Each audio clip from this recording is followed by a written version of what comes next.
To a lot of people on the internet, this right here looks absolutely fine as far as content. However, in time, I think that the content you produce should look like this. And in this video, I'm going to talk you through some of the things that people would never teach you unless you paid them to do it. Everything begins with making good content. If you can't make good content, you can't get attention. If you can't get attention, you're not going to get people's data. If you can't get the data, you can't talk to them. If you can't talk to them, you can't send them to your sales page. And if you can't send people to your sales page, well, you're not going to make sales. My name is James Smith. I have nearly 5 million followers across social media, and this is the formula in which I use to make banging content. Now, I bet when you see big expensive lenses like this, and if we zoom out a bit and show you the microphone that we keep out of shot, and then you see our A camera, which has got an expensive monitor on top of it, shit can get pretty overwhelming. Not to mention, if we cut from this audio to the audio inside that camera, you'll realize that even these expensive cameras don't sound that great without professional audio. So as a bare minimum, you should probably get yourself a shotgun microphone. Declan, if you wouldn't mind. But what if I was to tell you that the camera, the audio, the setup, the studio is actually probably one of the least important parts of making great content. It's important, but if you really want to do well, follow these steps. The basics. You're probably going to need an iPhone. No offense to Android users, but it's pretty obvious using an Android. And those of you that are using an iPhone, if your iPhone is pre-pandemic, people can tell. The second thing, you will need some kind of professional microphone. Audio is important. I'm even now sacrificing good audio just to mix things up a bit. These are relatively expensive, but let me show you these shitty Amazon wireless mics. Those of you that use these are literally worse than iPhone audio. Terrible, awful, no excuses. And you'll even notice that being very softly spoken from very far away, these wireless microphones can do a tremendous job of making you sound fantastic. It is a small investment, but honestly, when it comes to making a production, which is what every single piece of content is, sometimes I think the audio is more important than the video. We want people to be able to listen to what we're saying, and more importantly, the point that we're putting across. If you're going to skimp on anything, do not skimp on the microphones you use. This is how you connect with people. So don't take audio lightly. It is a big part of making amazing content. One of the first and most easy ways to make content is to problem solve. So what is the problem someone is facing? Let's try and solve it. Declan, put me on the spot. Think of any niche, any business, a problem someone might face. So the problem is someone's putting out content, but they're not getting business from it. Cool. So then if someone's biggest problem is that they're putting out content, not getting business from it, we need to turn that into a hook.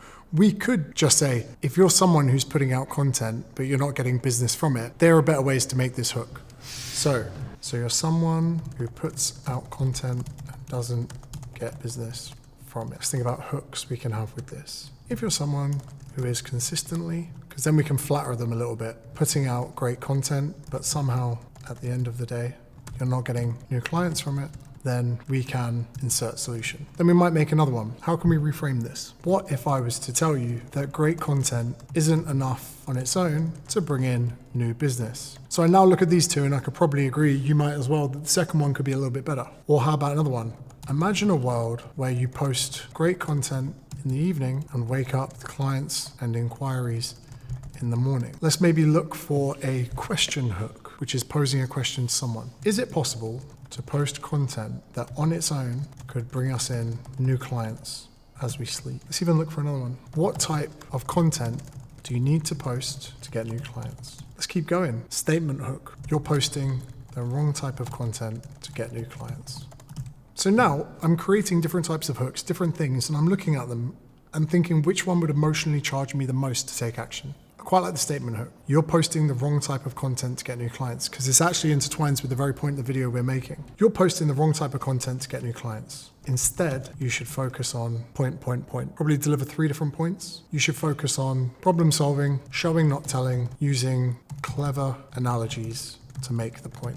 Cool. Now, we can also use something like AI or ChatGPT. I'm trying to teach people about interest rates on their mortgage. Using a bag of frozen peas, what kind of analogy, similes, and metaphors could I use? I think I got this one from Damien Talks Money. Big up, Damien. And as you can see here, we're now getting some different ideas that we could use. Now, to bolster that hook, which is a statement hook or a question hook or whatever it is, and I know we veered into a slightly different category, we could now use the bag of frozen peas to get the point to camera. This bag of frozen peas represents the content you're putting out to win over new clients. This bag of frozen peas represents the interest rate on your mortgage. So with that statement, with that hook, there's going to be some kind of inquisition. They're going to be like, okay, how is this person going to use this bag of peas to help me understand it? Each one of these peas represents a piece of content, or for this, each one of these peas represents £1 that you spent on your mortgage each month, whatever it is. We can actually go through here, find out the metaphors, the similes, the analogies, whatever it is. We can then deliver the points of information that we want to about the video we're doing, and we get out. So that type of video, informative. And we've curated the idea of that video from a problem that we know that people have, like you said before. Now, the second way that we could do it. So many people think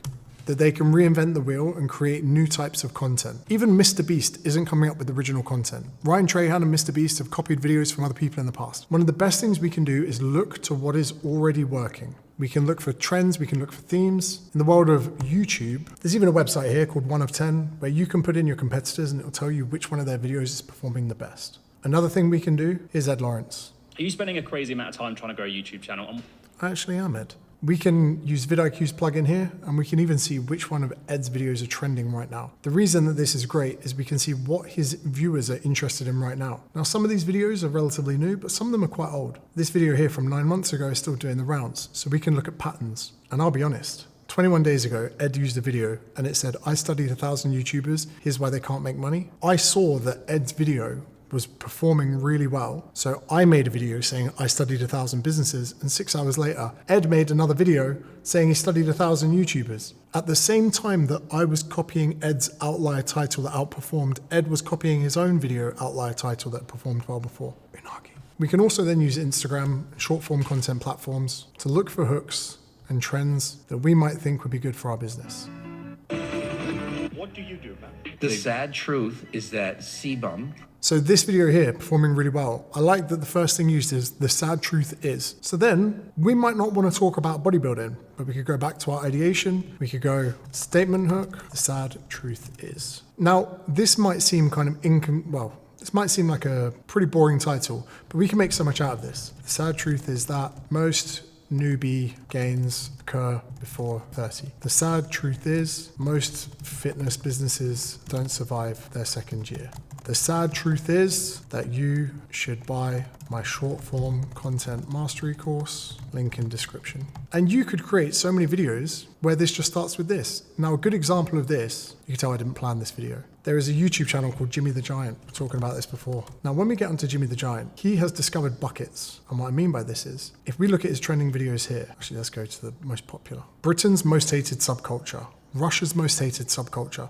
So again, he found a bucket here with which one did first? Britain's most hated subculture. He then just has to swap the word because he has a recipe for something's working here. Then one of the best things Jimmy the Giant uses here is the evil decline of. The decline of Britain's failed Hitler, the evil decline of Britain's dystopian estates, the death of Britain's most feared subculture. There are so many different titles here that worked once for him, so he then keeps using them. So if you were to have a reel that said the sad truth is, and you were getting a good reaction from starting a reel with that, you should 100% continue using that hook. Now, one of the most other popular ways to create some kind of viral reel is to react to something that someone's putting out. There are websites out there like Snaptic, Instagram Downloader, so we can actually download someone's reel to react to it. So let's look at someone who isn't very good looking during cartel. Let's say he posts something that I want to react to. Can you find it weird in jiu-jitsu? Cool, so I can find the video. I'm not sure if this is actually legal. Is it legal to know? Yeah. Now, it's probably always better if you download it. Now, here is one of the most important things when doing this. So many people start their React video with them just looking at their phone like this. Get something in there before you react to it. So for instance, are you feeling creative, Declan? Can you do 2 hands at the same time? Press record on that one. This is absolutely disgusting. We can go to the clip, then we're going to come back. How can you call this professionalism? You're supposed to be stopping fires from happening in the UK when it's -2 outside, and instead you're letting mediocre influencers dive down your pole. It's absolutely abhorrent. Cheers, Declan. So now what we can do is we can take that file that we found before, I can airdrop it across to my phone, and then we can use CapCut, be able to we can start a new project using this. This is absolutely disgusting. Cut. We can scroll these. Get this. This is absolutely disgusting.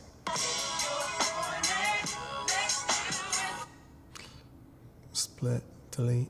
How can you call this? There you go. Look at this. Seeing how the sausage is made. Hey, what would you like for dinner? Fantastic.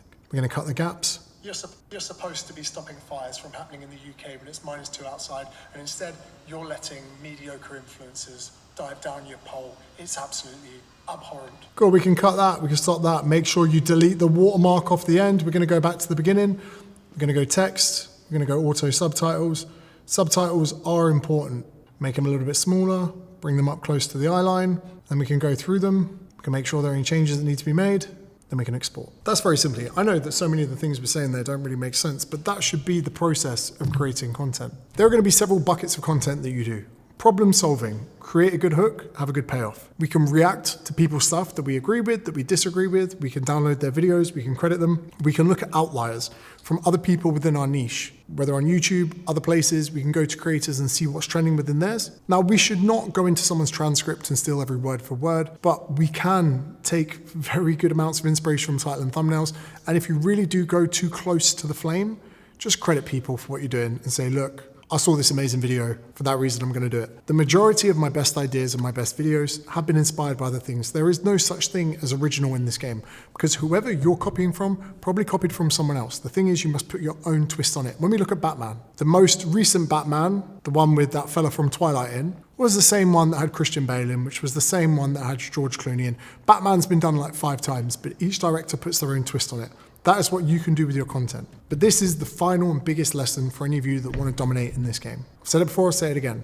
You need to make 100 pieces of content as fast as possible, because chances are, for the majority of you, all of your next 100 videos are going to suck. But then the next 100 are going to suck a bit less, and the next 100 are going to suck a little bit less, and the next 100 after that are going to suck even less. Then before you know it, people are going to say you put out amazing content. There is so much information that I can give you about curating hooks, setups, camera equipment, microphone, all of these things. But nothing is going to beat you stumbling and fumbling and course correcting. You're going to make videos you thought were going to do amazing that bomb. Then you're going to make videos that you're going to think bomb that do amazing. There is literally no other way around this than practicing, than falling forward, than continual repetition. I have 4,500 posts on Instagram, which is like a post a day for a decade. So my 2 last pieces of advice for any of you looking to make better content: make more content. It's the only way you're going to get better at it. The second thing is to buy my short form content creation mastery course. We've only scratched the surface of some of the things that you need to apply to your business. It's $99 US. Use the link in the description, buy it, and revolutionize your content game. I don't think I have what it takes for you to make the most amazing content in the world. I think you already have what it takes. You just need me, my course, and this video to give you the confidence to start. Because you're probably 1,000 videos away from being fucking good at this. My course will just give you the stepping stones to doing the first few hundred. You can take it from there. Enjoy. I look forward to seeing your content on my Explore feed very soon. Bye-bye.